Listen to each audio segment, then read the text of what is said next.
Bilis! Bilisan mo! Ricardo, where are we going? The waiter, waiter! Where are the boat? Lifeboat! Where is it? Doon! Show Doon! us! Tara, Joshua! Tara! Ricardo! Bilis, bilis! Sandali! Tabi! Dito!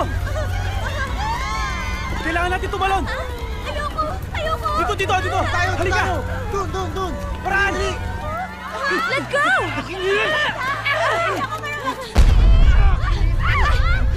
Akin na sabi yan! Ako na ako ganyan!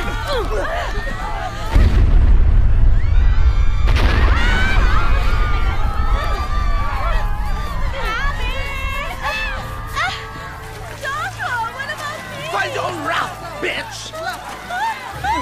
Pura! Ano nangyayari dito? Pura! Pura na! Pura!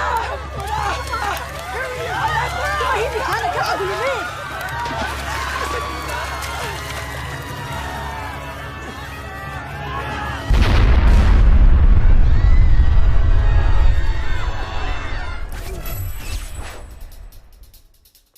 Nandito po tayo ngayon sa coastline ng Maynila, kung saan isa-isa na pong ibinababa mula sa rescue boats ang mga survivors ng lumubog na yate kaninang hapon.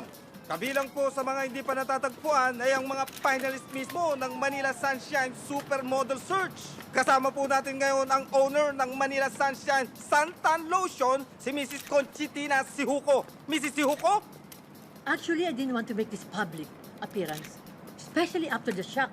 Pero alang-alang sa mga tao, the missing persons, and all my girls, I mean the Manila Sunshine Lotion girls. Ay, naku, ayoko talaga ng publicity, especially this kind of publicity. But we must find all the girls for the coronation night.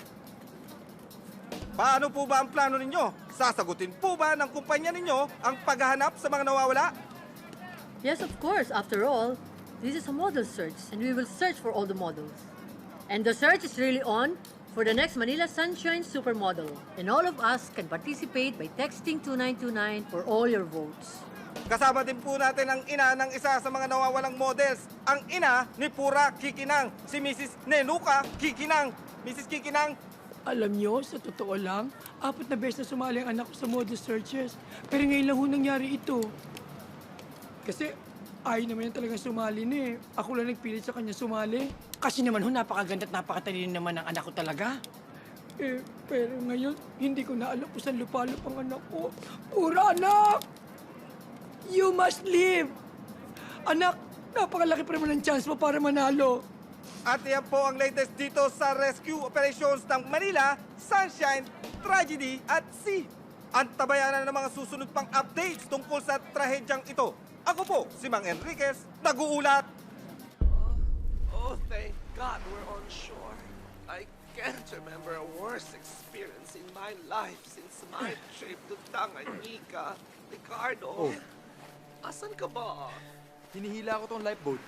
Ano ka ba? Never mind that. We'll find a dry cell phone somewhere at tatawag ako sa bahay para ipadala dito ang Jaguar. By the way, where are we? Saan ka hanap ng cellphone dyan? Ang arte-arte mo eh. Temper, temper.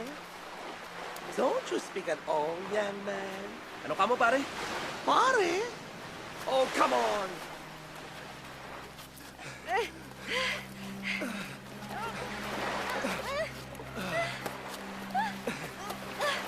Alfredo!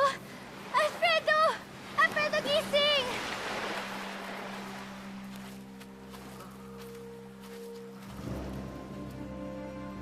Disyerto na to ah. Huwag mong sabihin nasa Cairo na tayo. This is such a perfect spot for a camel ride.